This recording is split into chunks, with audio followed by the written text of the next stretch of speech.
Bon, pourquoi est-ce qu'on voit tant de traders débutants finir complètement sur les rotules, lessivés émotionnellement par les marchés? C'est une vraie question de fond. On le sait bien, cet environnement, il pardonne rien. C'est comme essayer de deviner avec certitude la prochaine carte qui va sortir au blackjack. Franchement, c'est peine perdue. Et en fait, la véritable douleur, cet épuisement mental profond qui vit tant de passionnés, ça vient pas des marchés en soi. Ça vient de cette recherche complètement folle d'une certitude absolue, alors qu'on navigue dans un océan d'incertitude. C'est ce besoin viscéral de contrôler l'incontrôlable qui nous met à plat. Alors, bienvenue dans notre analyse d'aujourd'hui. On va vraiment décortiquer cette fameuse lutte épuisante et voir comment opérer un changement de mentalité radicale. Le but ? Lâcher cette posture de devin pour adopter une attitude froide, calme et super méthodique, celle d'un véritable opérateur. C'est littéralement un changement de paradigme qui fait toute la différence entre l'amateur en stress constant et le pro qui gère son truc sereinement. Allez, on plonge dans le vif du sujet. Au programme d'abord, l'illusion de la certitude. Ensuite, on opposera notre ego au processus probabiliste. On verra aussi comment le stop agit comme un vrai bouclier mental. On fera le match prédiction contre exécution pure et on terminera sur une checklist en béton pour l'opérateur. Partie 1. L'illusion de la certitude. Le marché, c'est un expert pour nous créer des mirages, de vrais chants de sirène. On voit une impulsion magnifique, une zone qui paraît parfaite, un contexte super séduisant. Bref, le truc qui a l'air irratable. Et paf, notre cerveau, qui adore la sécurité, tombe dans le panneau. On se dit « non mais là, c'est sûr, ça peut pas rater ». Et c'est exactement là que le piège se referme. En croyant tenir une certitude, on baisse notre garde, on prend des risques démesurés. Et pire, on refuse complètement l'idée qu'on puisse avoir tort. Faut vraiment graver ça dans le marbre. Le marché ne donne jamais de garanties absolues. Jamais. Exiger de la sécurité d'un système qui est carrément basé sur la fluctuation, c'est se lancer dans une guerre perdue d'avance. Le marché, il nous doit rien. Il valide pas nos belles analyses juste pour nous faire plaisir. Tout ce qu'il nous offre, c'est des contextes, des zones d'intérêt et des probabilités. C'est tout. S'accrocher au rêve de la victoire assurée, c'est juste un aller simple vers l'anxiété. Partie 2. L'ego contre le processus probabiliste. Et ce qui est super intéressant, quand on compare ces deux approches, c'est le vocabulaire qu'on utilise. Le langage, ça façonne vraiment notre façon de penser. D'un côté, on a l'ego qui lâche des trucs du genre « je suis sûr que ça va monter ». Sauf que si le marché baisse, boum, c'est notre ego et notre intelligence qui en prennent un coup.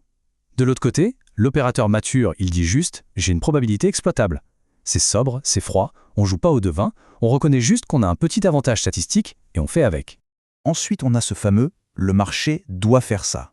À vouloir forcer la main au marché, c'est le meilleur moyen de se prendre un mur. Le recadrage, c'est de dire « si le marché valide mon scénario, eh bien j'interviens ». Ça change absolument tout. On n'exige plus le contrôle. On est juste dans une attente patiente. On force rien du tout, on laisse tranquillement les conditions s'aligner avant d'appuyer sur le bouton. Et voici la pire de toutes, j'ai eu tort, je suis nul. C'est crucial de comprendre à quel point c'est destructeur de lier sa propre valeur à une courbe de prix. Une opération perdante, ça ne veut pas dire qu'on est incompétent. Si on déplace notre attention du résultat final, qu'on ne contrôle pas du tout, vers le respect du processus, qu'on contrôle à 100%, on élimine direct ce sentiment d'humiliation. La vraie question, c'est plus est-ce que j'ai gagné ? C'est est-ce que j'ai bien bossé en respectant mon plan ? Partie 3. Le stop comme bouclier mental. Ce qui nous amène au stop loss. Et ça illustre brillamment un truc. Placer un stop, c'est pas du tout un aveu de faiblesse ou un manque de foi en notre analyse. Bien au contraire, c'est la marque suprême des pros. C'est avoir l'humilité de dire « écoute, je peux me planter, et si c'est le cas, voilà ma porte de sortie ». C'est accepter de se tromper vite, et c'est la preuve ultime qu'on respecte la nature imprévisible du marché. Quand on refuse d'accepter qu'on s'est trompé, on tombe dans des habitudes qui sont juste dévastatrices. Genre décaler son stop, rajouter sur une position qui saigne, ou croiser les doigts en priant que ça remonte. Tout ça, c'est les red flags absolus du trader immature qui refuse de lâcher sa prédiction. Alors oui, le stop, ça protège le capital, bien sûr, mais son rôle le plus vital, c'est de protéger notre énergie mentale et notre identité.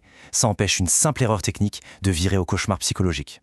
Parce qu'au final, une opération invalidée, ça doit juste déclencher une sortie mécanique. Sans drama, sans crise d'ego et surtout sans aucune envie de se venger du marché.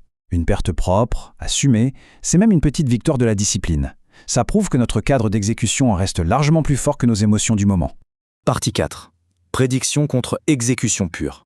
Le point crucial ici, c'est vraiment de regarder nos petites habitudes du quotidien. Le trader immature, il va littéralement gaspiller toute son énergie à défendre sa prédiction, comme si c'était son propre gosse. Il veut avoir raison à tout prix. À l'inverse, l'opérateur mature, il gère juste une probabilité et il exécute. Point d'art. Si c'est invalidé, il sort. Il ne confond pas une excellente lecture du contexte avec une garantie de succès. Il garde toujours cette petite humilité face au risque. D'ailleurs, il faut vraiment dissiper un mythe. La confiance aveugle en mode « ce trade va passer pour sûr », c'est un danger mortel. La véritable confiance, celle qui permet de dormir sur ses deux oreilles, c'est la confiance en notre propre discipline. C'est savoir au fond de soi que même si le marché part en vrille, on respectera notre plan à la lettre sans brancher. Partie 5.